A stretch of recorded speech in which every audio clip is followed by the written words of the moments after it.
Hola a todos, bienvenidos a este canal nuevamente, aquí Elish, terminando esta trilogía de videos que hablamos un poco, intentamos explicar un poco mejor lo que es la teoría de la disociación estructural, y hoy precisamente vamos a hablar de la teoría de la disociación estructural. Les habla Clo, quien ha estado haciendo los videos, Johan Albucerca, me duele la cabeza. Y vamos allá. A ver, la teoría de la disociación estructural fue desarrollada por varios investigadores para explicar los trastornos disociativos complejos, inicialmente, especialmente en el contexto del trauma severo, tales como el trastorno de estrés postraumático y el TID, entre otros. Los principales autores asociados de esta teoría son Onno van der Haar, Ellier Nigelhus y Katie Steele. Espero haberlo pronunciado bien. Estos son como los autores principales. De hecho, trataré de subir un libro que habla un poco también de esta teoría, un poco no bastante de esta teoría, espero que se pueda. Y ellos son los que impulsaron esa teoría, que intenta explicar cómo el trauma genera o afecta o configura a lo que son los trastornos disociativos de menor gravedad a mayor gravedad, y también dar un poco de guía para el tratamiento de estos trastornos. Vamos a dar un pequeño contexto histórico para entender de dónde viene todo esto. La teoría de la disociación estructural tiene sus raíces en el trabajo pionero de Pierre Janet a fines del siglo XIX. Janet, un psicólogo y filósofo francés, fue uno de los primeros en explorar cómo el trauma psicológico podía fragmentar la mente, lo que llevaba a la aparición de distintos estados de la conciencia o partes de la personalidad. En este momento se describía la disociación como un proceso defensivo, en el cual la mente, ante eventos traumáticos abrumadores, separaba ciertas experiencias y sensaciones y emociones para proteger al individuo. Durante la mayor parte del siglo XX, el interés de la disociación disminuyó, en parte porque el enfoque psicoanalítico de Freud se centró en la represión de los conflictos inconscientes, relegando a la disociación a un segundo plano. Sin embargo, el redescubrimiento de los trastornos disociativos comenzó en la década de los 70 y los 80, en paralelo con una mayor conciencia sobre el abuso infantil, la violencia doméstica y los traumas de guerra. El reconocimiento de los trastornos de estrés postraumático como categoría diagnóstica oficial en el DSM-3 1980 ayudó a que los clínicos comenzaran a explorar cómo las personas experimentaban traumas severos, cómo los veteranos de guerra y víctimas de abusos desarrollaban síntomas disociativos. Este nuevo enfoque hizo que los investigadores buscaran teorías más específicas para explicar cómo el trauma afectaba la mente. A partir de este surgimiento del interés en la disociación, psicólogos y psiquiatras como Onno van der Haar, Ellier Nigelhus y Katie Steele retomaron y expandieron las ideas de Janet para desarrollar la teoría de la disociación estructural a principios del siglo XXI. Estos autores se basaron en una vasta cantidad de investigaciones clínicas y casos de pacientes con trauma severo, particularmente aquellos que sufrían de trastorno disociativo.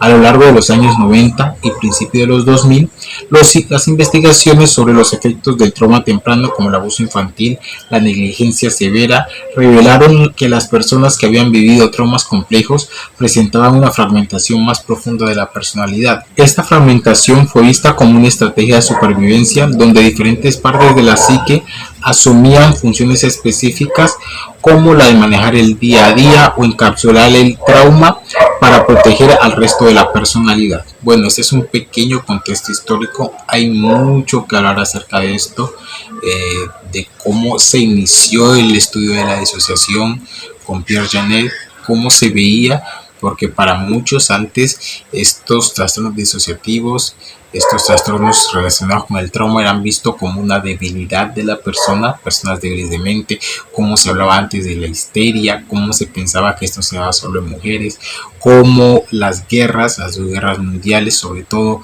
empezaron a abrir un poco el campo de que aquí pasa algo, esto es aquí hay algo, y todo ello, como incluso la guerra de Vietnam impulsó o llevó a muchos psicólogos, psiquiatras en Estados Unidos a empezar a estudiar estos traumas de guerra, cómo influenciaba en el cerebro. Bueno, hay una historia bastante larga, tengo ganas de hacer paso a paso, explicar un poquito detallado cómo se llevó cómo se empezó a estudiar la disociación y cómo va hasta el día de hoy. Pero lo que vamos a hablar hoy, que es la teoría de la disociación estructural, la teoría se convirtió en un marco de referencia importante para el tratamiento de personas con trastornos disociativos complejos, como el trastorno de identidad disociativo, el TEPT complejo. Los autores de esta teoría utilizaron esta teoría no solo para describir los mecanismos de la disociación, sino también para tratar de dar una guía de tratamiento cuyo objetivo es la reintegración de las partes disociadas.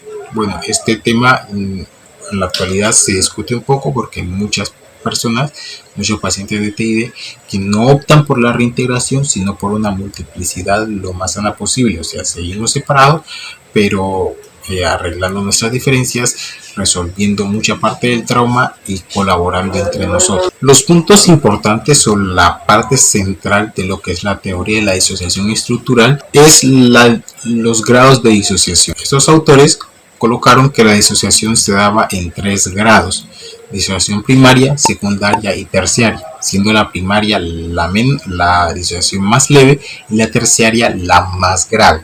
Es como una especie de espectro. Entonces se ubican los trastornos disociativos y relacionados con el trauma, en algunos casos, en este espectro. Entonces la disociación primaria sería la forma más básica, la más leve de la división de la disociativa de la personalidad, una división disociativa de la personalidad, que sería más típica en trastornos disociativos menos complejos, como lo que es el estrés postraumático simple. Se caracteriza principalmente por tener una parte aparentemente normal, una PAM, y una parte emocional, una P. Ya hemos hablado de los tipos de personalidad, de los tipos de alters, aunque en este caso algunos no optan por la palabra alter porque la parte P, la parte emocional, suele ser muy pequeña, un fragmento muy pequeño. Un ejemplo de en qué casos puede surgir esta disociación primaria: un señor iba manejando un coche y lo que sufre es un accidente bastante fuerte, bastante traumático, y entonces eso le genera un impacto muy fuerte en su psique. ¿Qué pasa? Entonces él empieza a tener rechazo a ciertas cosas que están alrededor del accidente. Por ejemplo, puede tener rechazo a viajar en montaña, porque el accidente fue en montaña, entonces rechaza viajar en montaña. Entonces ese rechazo puede convertirse en una parte disociada, donde solo esa parte emocional está relacionada solo con ese evento. No va a salir en otros eventos, porque no va a pasar en otros eventos, pero en ese evento va a salir. Entonces está la parte aparentemente normal, que va a intentar llevar la vida lo más normal posible, pero está la parte emocional, que cuando llegue ese momento donde les toca viajar a un lugar montañoso, esa parte puede activarse. Esas partes pueden generar pesadillas, las partes emocionales, pesadillas, flashback, ataques de ansiedad, o sea, lo que tenga que ver con ese evento le va a afectar, esa parte va como a saltar como una alarma, pero no es lo suficientemente compleja. Algunos consideran que no es lo suficientemente compleja como para decir que es un alter como tal, porque no tiene la estructura suficiente o la injerencia suficiente para ser considerado como tal. Luego estaría la disociación secundaria. Es donde ya vamos un poquito más allá.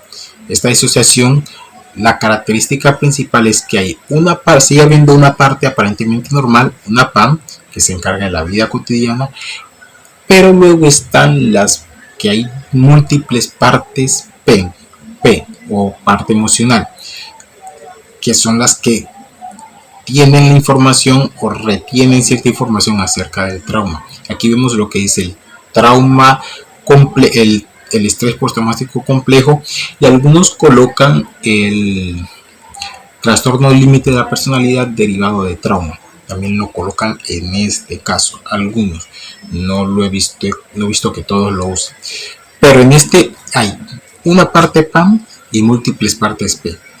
¿Qué es lo que sucede? Un ejemplo, hay un secuestro, una persona sufre un secuestro donde sufre tortura, sufre violaciones, violencia, muchas cosas. Entonces, y la persona sale del secuestro, es liberada. La parte PAM va a intentar seguir con su vida normalmente, pero pueden haber muchas partes P que, que retengan ciertos aspectos de lo que fue ese secuestro, ese cautiverio. Entonces puede haber una a la cual le tenga miedo el agua, porque la torturaron con el agua, entonces a grandes masas de agua le puede tener miedo. Otra que le cueste la intimidad sexual, porque ha tenido violaciones, y entonces esas partes se van a encargar de eso. En este caso, esas partes van a tener mucha más injerencia en la vida cotidiana que en el grado anterior, en la disociación primaria. Entonces la parte PAN va a intentar llevar su vida, pero al haber múltiples partes PEN va a haber mucha más injerencia, se va a ver mucho más reflejado que hay como pequeñas interrupciones, pequeños saltos, pensamientos intrusivos, flashbacks más continuos, más problemas de llevar la vida diaria, porque estas partes emocionales, al ser varias, van a estar ingiriendo más y más y más en lo que es la vida diaria. Al haber esta injerencia continua, o no continua, pero más recurrente, puede haber que la parte PAN siente una sensación de descontrol, porque al ser varias no puede como prever o controlar lo que pasa, entonces puede sentir esa sensación de descontrol, de paranoia en muchos casos, de sentir que en cualquier momento va a pasar algo. Es como estar, siempre lo coloco porque pues en nuestro caso sería disociación terciaria, la que vamos a ver después, pero sería como colocar como si somos una gaseosa ya con el gas activo y a punto de rebotarse, de rebosarse. Entonces es como así, como que en cualquier momento puede pasar algo malo. Entonces la persona tiene esa sensación de descontrol de su propia vida. Y luego vendría la disociación terciaria, que sería el grado más grave de disociación. En este están el trastorno de identidad disociativo, que es como que digámoslo el más conocido de todos los trastornos que están en este lugar. Aunque hay gente que coloca también el otro trastorno, el TID parcial, otro trastorno de identidad disociativo no identificado. Hablaremos un poco de lo que es el TID parcial luego, que es como un TID pero casi que no. Algunos lo colocan en este caso, otros lo colocan en la disociación secundaria, pero pudiera estar perfectamente en este rango. ¿Por qué? Porque pueden haber múltiples PAN y pueden haber múltiples P, que es lo que la característica de este grado de disociación. En la disociación terciaria hay múltiples partes que llevan la vida normal, múltiples PAN, y múltiples partes que están asociadas a las características del trauma. Aquí la fragmentación de la personalidad es mucho más fuerte, mucho más extrema, y ya se empiezan a hablar de lo que son los alters, las partes disociadas, antes conocido como personalidades, pero pues ya se extiende de que no hay muchas personalidades, hay una sola personalidad que está fragmentada en diferentes núcleos, en diferentes identidades. En este caso, tanto las PAN como las P pueden tener una propia percepción de sí mismo, propios recuerdos, propio comportamiento. Se ve claramente el propio comportamiento tanto en las PAN como en las P. Se ve sus propias, incluso su propia forma de entonar la voz. O sea, ya empiezan a haber diferencias mucho más marcadas, lo cual indica el grado de disociación tan fuerte que puede haber en la persona. Por ejemplo, las partes P en los otros grados pueden estar relacionados, casi que siempre están relacionados a un solo aspecto del trauma vivido. En este caso no, en este caso pueden tener sentimientos propios, arraigar rabia, odio, tener propia percepción, propias intenciones de hacer ciertas cosas. O sea, ya es mucho más elaborado que lo que era antes. Entonces estas partes ya no son consideradas como simples fragmentos, sino como identidades complejas, con propio pensamiento, con propias motivaciones, a las cuales no se las puede tratar como es un fragmento, vamos a trabajar ese fragmento. No, es algo a lo que responde, incluso que responde. Es complejo eso porque sufrimos un poco con Johan, o bueno, Johan sufre un poco más porque él es el que está mucho más al frente. Cuando, por ejemplo, intentaba interactuar con Gris, que era una parte que no comprendía, al ser una parte emocional, estaba mucho más cargado de mucha carga emocional, cosa que afecta a quien está cerca de ella, lo afectaba a él, no puede entenderlo bien. y fue mucho tiempo de mucho trabajo para que ambos pudieran entenderse. Ahora se quieren demasiado, pero en un inicio se trataron muy mal. Sobre todo Johan fue un poquito agresivo, pues en el no entendimiento de lo que estaba pasando. Este sería lo que son los grados básicos de la teoría de la disociación estructural. Este es un súper resumen de todo lo que implica. Pero también podemos ver otros conceptos claves de lo que es la teoría de la disociación estructural, que sería que la disociación es vista como un mecanismo de defensa, de supervivencia. Esta división de ciertas cosas es intentando eh, resguardar el frente o la vida cotidiana de ciertos elementos que pueden ser dañinos y que no tienen solución, al menos en ese momento. Entonces un niño no sabe cómo lidiar con el abuso de un profesor o de un tío, de alguien cercano, no sabe cómo lidiar con eso. Entonces su mente lo que hace es lo separa para que el niño pueda seguir viviendo sin tener una conciencia clara de lo que ha pasado. Entonces no se puede vivir con esto, separémoslo. Entonces cada vez que vaya a surgir el abuso, esto que se ha separado absorbe eso. Entonces se empiezan a armar dos núcleos de recopilación o de integración que hablamos en el video pasado, dos núcleos de integración de la personalidad, de las cosas que pasan alrededor, y es donde nacen lo que son los alters. Esto decir que este grado de disociación terciaria es de los 7 años hacia atrás. Casi que después de eso ya no se llega a ese grado de disociación porque la personalidad es un poco más sólida, más resistente, digámoslo así. Hay muchos conflictos internos, sobre todo en la disociación terciaria, hay muchos conflictos internos.